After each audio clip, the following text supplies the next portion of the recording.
Hello everyone, my self Santosh Gupta sir. आज इस video में हम बात करेंगे FYJC के कॉमर्स सेक्शन के अकाउंट सब्जेक्ट की। और वहां पे आज मैं आपको सिखाने वाला हूं, आइडियाज देने वाला हूं related to identification of accounts in transaction. कैसे हम अकाउंट्स को पहचानते हैं ट्रांजेक्शन्स में। ठीक है, अगर थोड़ा सा ब्रीफिंग कर दूं आपको सब्जेक्ट का ये सिखाने के पहले तो ज़रा ज़्यादा बेटर होगा। देखिए, जैसे कि हमारा FYJC का जो टॉपिक है फ्रेंड्स, वो टॉपिक का नाम है बुक कीपिंग एंड अकाउंटेंसी।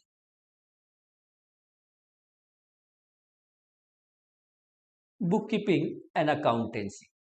और ये आज का जो सेक्शन है वो हमारे लिए इंपॉर्टेंट क्यों है?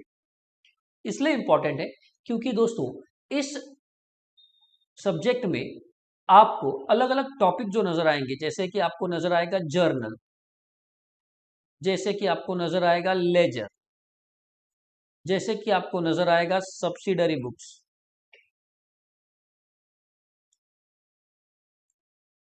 जैसे कि नजर आएगा ट्रायल बैलेंस,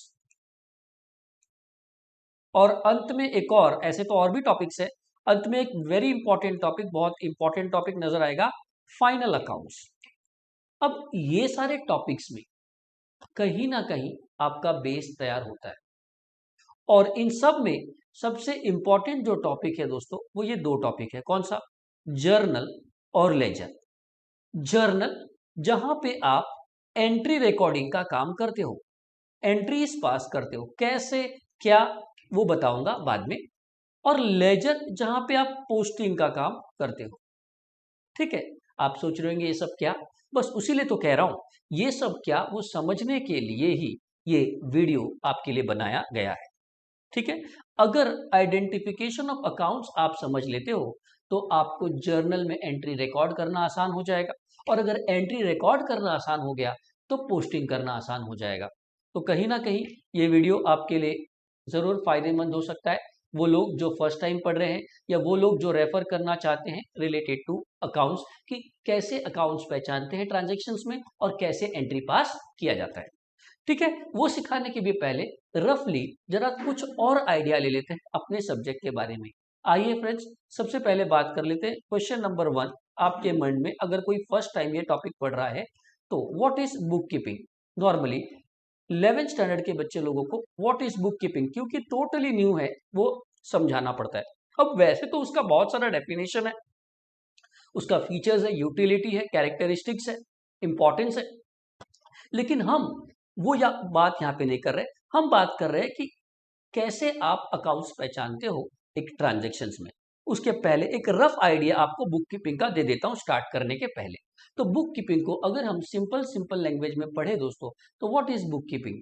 आप सिंपल लैंग्वेज में ऐसा बोल सकते हो, book keeping means keeping books of accounts. Book keeping means keeping books of accounts. Keeping books of accounts. Yes, book keeping आपका ये जो सब्जेक्ट है उसका बुक कीपिंग शब्द का मतलब है कीपिंग बुक्स ऑफ अकाउंट्स, यानी बुक्स ऑफ अकाउंट्स मेंटेन करना। जिसको अगर प्यार से कहें तो हिसाब की किताब मेंटेन करना। क्या मेंटेन करना? हिसाब की किताब मेंटेन करना, बराबर है।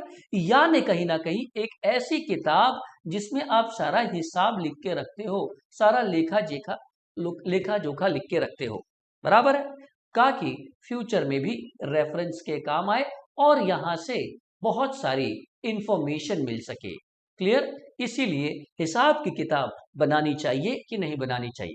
तो आंसर है यस, हिसाब की किताब बनानी चाहिए। तो जैसे आपको ये समझ में आ गया कि हाँ सर, बुक कीपिंग का मतलब है keeping books of accounts, clear, तो सवाल ये उठेगा आपके माइंड में कि फिर ये बनाता कौन है? सर, ये बुक्स ऑफ अकाउंट्स कौन रखता है? तो क्वेश्चन है, who wants to keep books of accounts? ये बुक्स ऑफ अकाउंट्स कौन रखना चाहता है? इसका सीधा सीधा आंसर है businessman wants to keep books of accounts. Businessman wants to keep books of accounts. एक बिजनेसमैन जो बिजनेस कर रहा है, बराबर है दोस्तों, बिजनेस कर रहा है मतलब वो कुछ खरीद रहा है, कुछ बेच रहा है, कुछ खरीद रहा है, कुछ बेच रहा है। तो ये जो बिजनेस कर रहा है उसे कहते हैं बिजनेसमैन। और वो businessman books of accounts maintain करना चाहता है, हिसाब की किताब मेंटेन करना चाहता है। अब आपका सवाल ये उठेगा कि सर फिर ठीक है, बुक कीपिंग मतलब हिसाब की किताब बनाना, कौन रखता है? बिजनेसमैन। सर क्यों रखता है? एक ये भी तो क्वेश्चन आएगा आपके माइंड में कि क्यों रखता है, तो उसका ही जवाब ले लेते हैं। Why he wants to keep books of accounts. क्यों रखना चाहता है? तो दोस्तों वो इसलिए रखना चाहता है because he wants to know, he wants to know, उसे कुछ पता करना है। क्या? ही वॉन्ट्स टू नो दोस्तों, he wants to know what? He wants to know expenses, he wants to know incomes, he wants to know money receivable and he wants to know money payable। Businessman क्यों रखना चाहता है? तो बहुत simple सी बात है दोस्तों, ये बताइए, एक बिजनेसमैन जो बिजनेस कर रहा है वो क्या कुछ खर्चे कर रहा होगा? आंसर है यस। क्या डेली कुछ खर्चे कर रहा होगा? आंसर है यस। हाँ सर, खर्चे कर रहा होगा। तो उसके खर्चे कितने हो रहे हैं, या पूरे साल भर में जब बिजनेस किया तो कितने खर्चे हुए, क्या वो लिख के रखेगा तो ज्यादा बेटर है, या नहीं लिख के रखेगा तो ज्यादा बेटर है? सर लिख के रखेगा तो डेफिनेटली थोड़ा ज्यादा परफेक्ट और सही अमाउंट मालूम पड़ेगा कि कितना खर्चा हुआ है। तो because he is interested in knowing expense, he wants to maintain books of accounts. और साथ ही साथ he wants to know income. अब खाली खर्चा थोड़ी कर रहा होगा, कोई भी बिजनेस, कोई भी आदमी जब कोई बिजनेस करता है, धंधा करता है, तो जाहिर सी बात है कुछ बेच के कमाता है, जिसके सामने कुछ वो खर्चे करता है। तो उसका इनकम कितना हो रहा है, कमाई कितना हो रहा है, क्या वो भी जानना चाहता है? बिल्कुल, वो जानना चाहता है कि उसकी कमाई कितनी हुई है, उसका खर्चा कितना हुआ है। ये दो चीज के साथ साथ he also wants to know how much money is receivable, कि किससे कितना पैसा ले रहे हैं। क्या कभी हम उधारी में भी लेन देन करते हैं? जी हाँ, उधारी में भी लेन देन करते हैं। तो अगर उधारी में लेन देन किया, समझिए किसी को उधारी में माल बेचा, तो उससे पैसा लेना है, तो किन किन लोगों से कितना पैसा लेना है, और जिस तरह उधारी में बेचते हैं उसी तरह उधारी में खरीदते भी रहेंगे, तो किन किन को कितना पैसा देना है, ये भी आइडिया आना चाहिए कि नहीं आना चाहिए। अब बताइए, अगर एक बिजनेसमैन है तो क्या उसे खर्चा, इनकम्स, मनी रिसीवेबल और मनी पेबल्स की जानकारी होनी चाहिए कि नहीं होनी चाहिए? सर बिल्कुल होनी चाहिए। क्या रफली होना चाहिए कि लिखा रहेगा तो ज्यादा परफेक्ट है? सर लिखा रहेगा तो ज्यादा परफेक्ट है।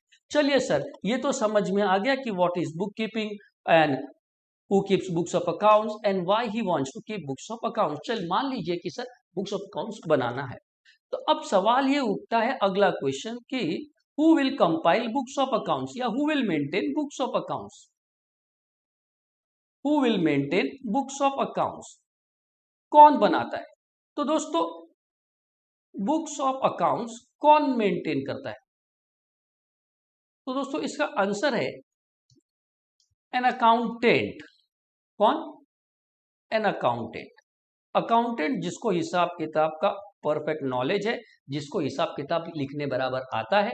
An accountant compiles books of accounts, compiles books of accounts.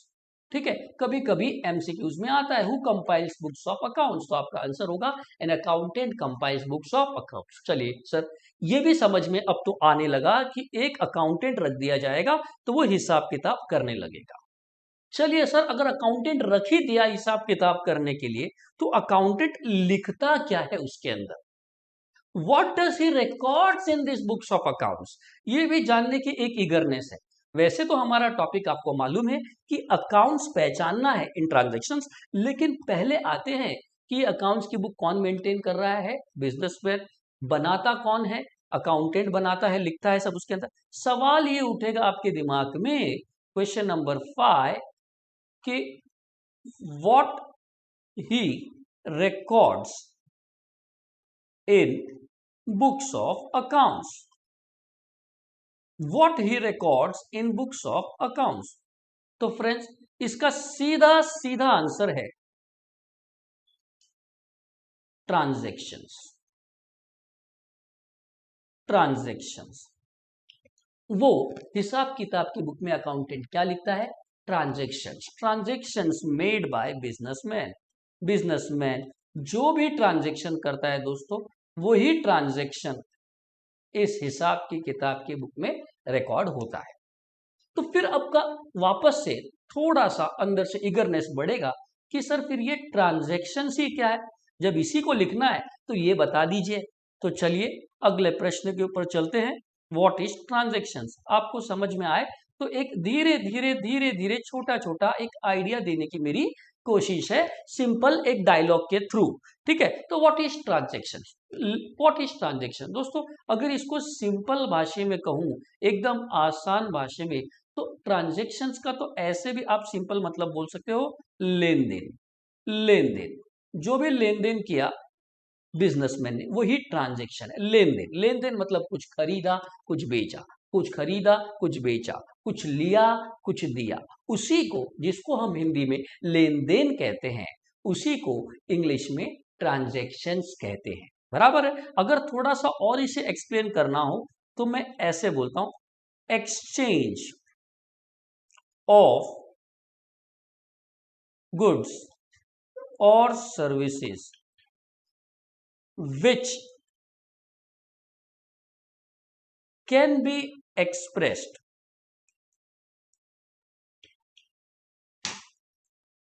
in terms of money.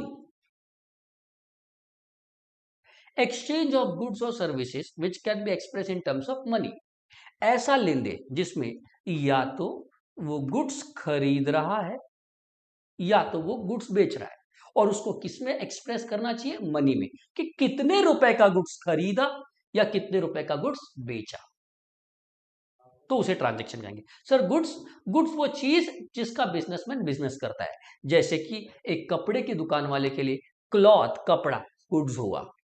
बराबर है। एक स्टेशनरी वाले के लिए पेन, पेंसिल, पट्टी, बुक्स, ये गुड्स हुआ। वो कहीं से खरीद के लाता है और कहीं ना कहीं दूसरों को बेचता है। तो एक्सचेंज ऑफ गुड्स और सर्विसेज, या फिर वो सर्विसेज एक्सचेंज किया, यानी किसी की सर्विस लिया और पेमेंट किया। जैसे कि मेरे पास आदमी लोग काम कर रहे हैं, तो डेफिनेटली जब कोई आदमी काम करेगा उसका सर्विसेज मैं लूंगा, तो डेफिनेटली सामने से पेमेंट करूंगा। बराबर है।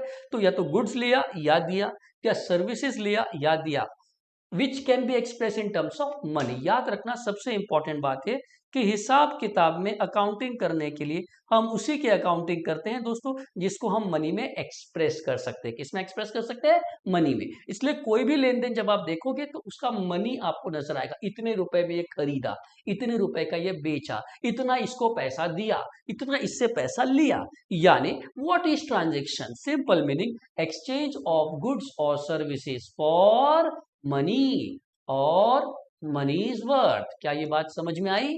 यस। तो अगर आपको लेन देन भी समझ में आ गया है तो आप बिल्कुल सही जा रहे हैं और हम भी बिल्कुल सही जा रहे हैं। This transactions can be further divided into two parts. देखिए इस ट्रांजैक्शंस को दो पार्ट में डिवाइड कर देता हूं।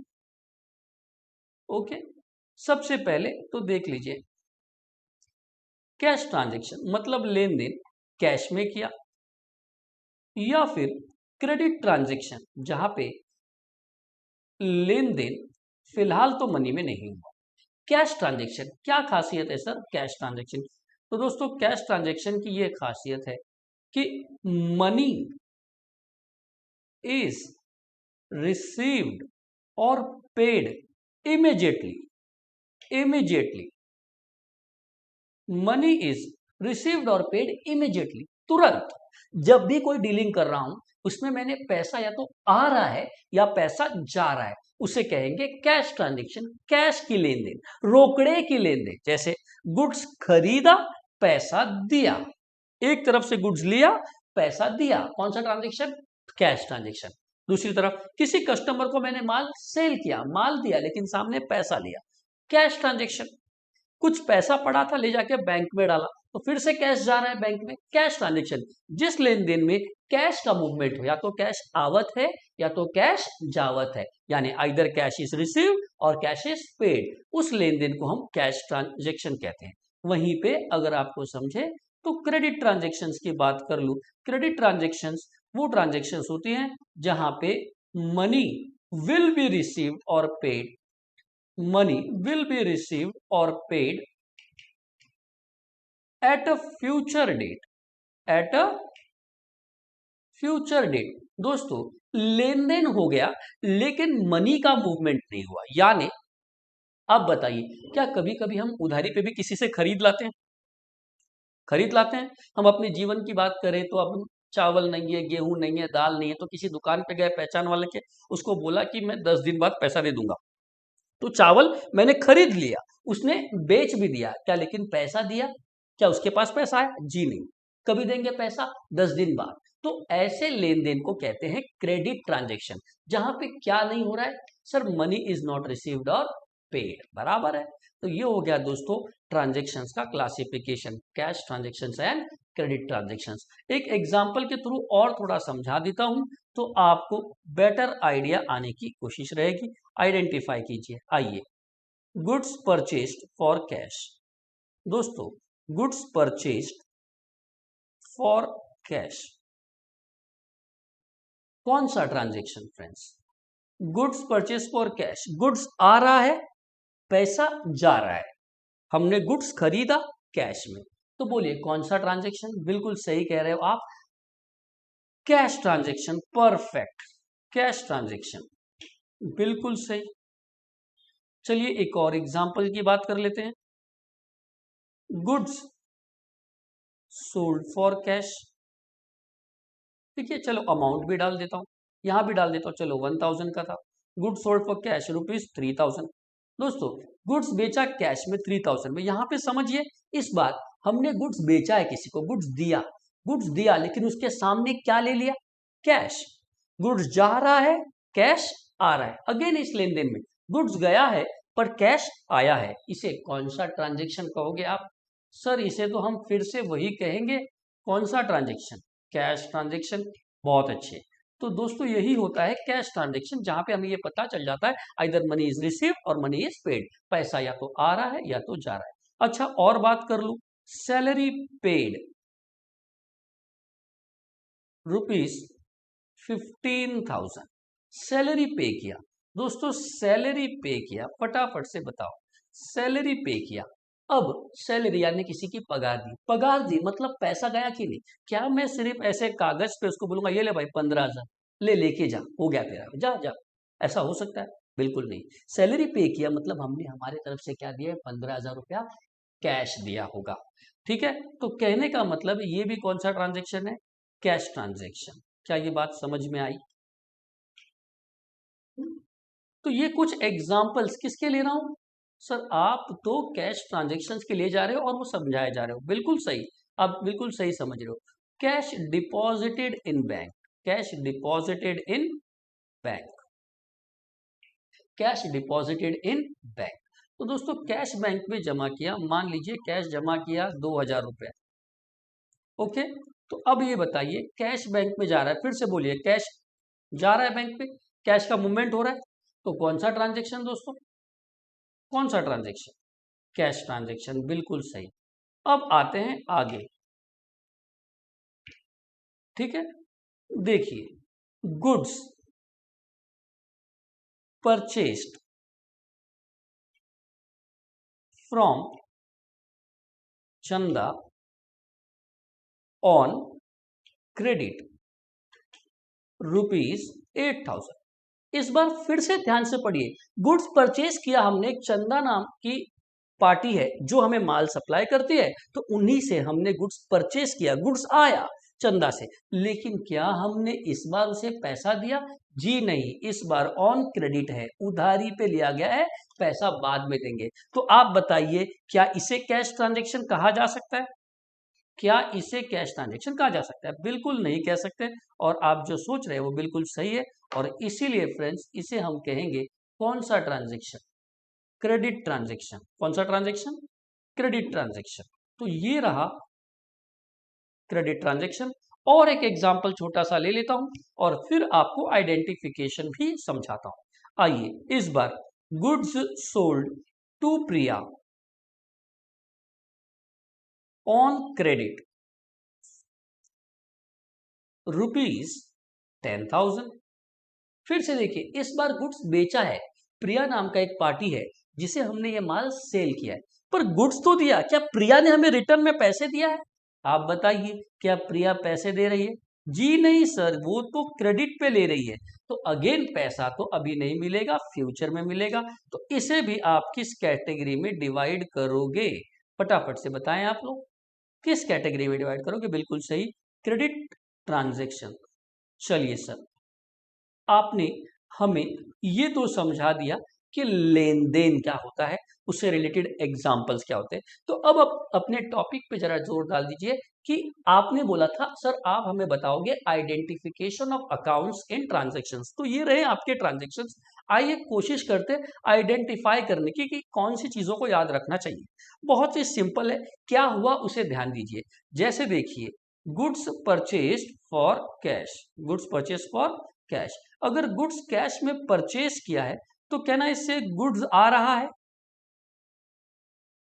और कैश जा रहा है। तो यहां पे आप कौन सी दो चीज को याद रख सकते हो? तो दोस्तों यहां पे हम याद रख सकते हैं गुड्स अकाउंट को और कैश अकाउंट को। इस लेन देन में गुड्स अकाउंट को और फिर कैश अकाउंट को। ठीक है, आगे चल के इस गुड्स को भी कुछ नाम दिया है, वो बाद में बताऊंगा, लेकिन फिलहाल हम इस आइडेंटिफिकेशन की बात करते हैं। आगे, गुड्स सोल्ड फॉर कैश ₹3,000। फिर से गुड्स जा रहा है, पैसा आ रहा है। दो चीज क्या हो रहा है? एक गुड्स जा रहा है, पैसा आ रहा है। तो कौन सी दो चीज को याद रख सकते हो? सर फिर से आपके हिसाब से तो फिर हमें गुड्स जा रहा है और कैश आ रहा है, ये मूवमेंट हो रहा है, तो डेफिनेटली हम याद रखते हैं गुड्स को और कैश को। बराबर है। Salary paid ₹15,000। अब यहां पे ध्यान दीजिए, अब यहां पे पहले दो तो बहुत इजी थे, तीसरा वाला भी इजी है, लेकिन बच्चों को लगता नहीं है स्टार्टिंग में। क्यों मालूम है? क्योंकि वहां सिंपली दिख नहीं रहा है। अब यहां पे देखिए, सैलरी पेड ₹15,000। सैलरी तो पे किया है, उसमें कोई दिक्कत नहीं है। सर सैलरी पे किया तो एक चीज तो पक्का है कि हम सैलरी को याद रखेंगे। अब दूसरा क्या? तो दूसरा बच्चे सोचने लगते हैं कि दूसरा क्या? तो दूसरा ये दोस्तों, जब वो सैलरी पे करेगा तो कोई कागज के टुकड़े पे लिख के नहीं देगा दोस्तों, मनी दिया रहेगा, पैसा दिया रहेगा। तो आपको यहाँ पे याद रखना पड़ेगा कि आपको कैश को याद रखना है। सैलरी पे किया मतलब क्या गया? कैश। तो आप किसको याद रखोगे? कैश को। सर तो सैलरी तो चेक से भी दे सकता है, अगर वो चेक बोल देता तो मैं चेक के लिए बैंक को याद रख लेता। बराबर। तो जब भी कुछ नहीं बोलेगा, खाली बोलेगा सैलरी पेड, तो आप बोलोगे सैलरी एंड कैश। चलो और एक एग्जांपल ले ही लेते हैं, जब ये बात चली है तो देख लीजिए। ऐसे अगर ये क्वेश्चन ऐसे होगा, सैलरी पेड ₹15,000 बाय चेक, तो तो आप कौन सा, पहले तो ये कौन सा ट्रांजेक्शन है? तो दोस्तों मैं आपको बता दूं कि ये भी पेमेंट हो रहा है। This is also which transaction? Cash. फर्क ये है कि चेक से पेमेंट किया मतलब पैसा बैंक से जाएगा, money will be paid but from bank. अब यहां पे कौन सी दो चीज को याद रखोगे? बिल्कुल सही सोच रहे हैं आप, एक तो सैलरी सर और दूसरा चेक। और चेक मतलब पैसा कहां से गया दोस्तों? पैसा बैंक से गया, तो आप बैंक को याद रखोगे। तो यहां पे आप याद रखते हो सैलरी अकाउंट और बैंक अकाउंट। बराबर है। चलिए आगे, कैश डिपॉजिट इन बैंक। बोलिए कैश आ रहा है कि जा रहा है? सर कैश तो जा रहा है, किधर जा रहा है? बैंक में। कहना इससे बैंक का पैसा बढ़ रहा है, बैंक का बैलेंस बढ़ रहा है और हमारे पास से कैश कम हो रहा है। तो कौन सी दो चीज को याद रखोगे आप? सर बैंक में पैसा बढ़ रहा है तो बैंक का पैसा बढ़ाना है, वो याद रखना पड़ेगा। और किसको याद रखोगे? कैश। तो हम पहचान रहे हैं अकाउंट्स, लेन देन में। ठीक है, आ जाइए आगे। गुड्स परचेस्ड फ्रॉम चंदा on credit. Goods purchase from चंदा ऑन क्रेडिट। तो बच्चे फटाक से बोलते हैं sir goods purchase for cash में गुड्स और कैश याद रखा ना, तो गुड्स परचेज फ्रॉम चंदा ऑन क्रेडिट, तो एक तो सर गुड्स आ रहा है, गुड्स को याद रख लेंगे, दूसरा क्रेडिट। दोस्तों क्रेडिट कोई अकाउंट नहीं है, क्रेडिट का मतलब हुआ उधारी पे, और जब उधारी हो जाती है मतलब किसी इंसान को आपने उधार में बेचा है, तो आप उस इंसान को याद रखिए, ना कि क्रेडिट शब्द को, इंसान को याद रखिए। बताइए किससे पैसा, किसको पैसा पे करना है आपको, किससे आपने उधारी पे खरीदा? सर हमने तो उधारी पे चंदा से खरीदा, तो चंदा को पेमेंट करना है, तो हम कौन सी दो चीज को याद रखेंगे? गुड्स और चंदा। क्या ये बात समझ में आई? और last and final, goods sold to Priya on credit. फिर गुड्स बेचा है लेकिन पैसा नहीं आया, प्रिया को उधारी में बेचा है, तो बताइए फटाफट किस किस को याद रखोगे? गुड्स। और क्या तुम क्रेडिट को याद रखोगे? जी नहीं, हम याद रखेंगे सर प्रिया को। किसको याद रखेंगे? प्रिया को। तो यहां से हम सीख लेते हैं कि किस तरह से दो अकाउंट्स जो इन्वॉल्व है लेन देन में आइडेंटिफाई किया। इसी तरह आगे भी और वीडियोस बनाते जाऊंगा, और भी ट्रांजैक्शंस लेते जाऊंगा, आइडेंटिफिकेशन और भी बताते जाऊंगा, और साथ ही साथ हम इसकी रिकॉर्डिंग, रूल्स, एंट्री पासिंग, सभी के सभी चीजें हम सीखते जाएंगे। हेलो दोस्तों, माई सेल्फ प्रोफेसर राम। दोस्तों पहले तो आपका बहुत बहुत स्वागत है हमारे इस चैनल विद्यालय में। दोस्तों अभी अभी आपने अकाउंट्स का वीडियो देखा और आई होप कि आपको ये वीडियो बहुत पसंद भी आया होगा। इसी तरीके के कॉमर्स सेक्शंस के हम हर सब्जेक्ट्स के वीडियो इस चैनल्स पर अपलोड करने वाले हैं दोस्तों। तो जल्दी से इस चैनल को सब्सक्राइब कर लीजिए, वीडियो को लाइक कर दीजिए और इस वीडियो को ज़्यादा से ज़्यादा लोगों तक शेयर भी करिए। तो मिलते हैं ऐसे ही नेक्स्ट एजुकेशनल वीडियो के साथ, तब तक के लिए आप अपना ख्याल रखिए।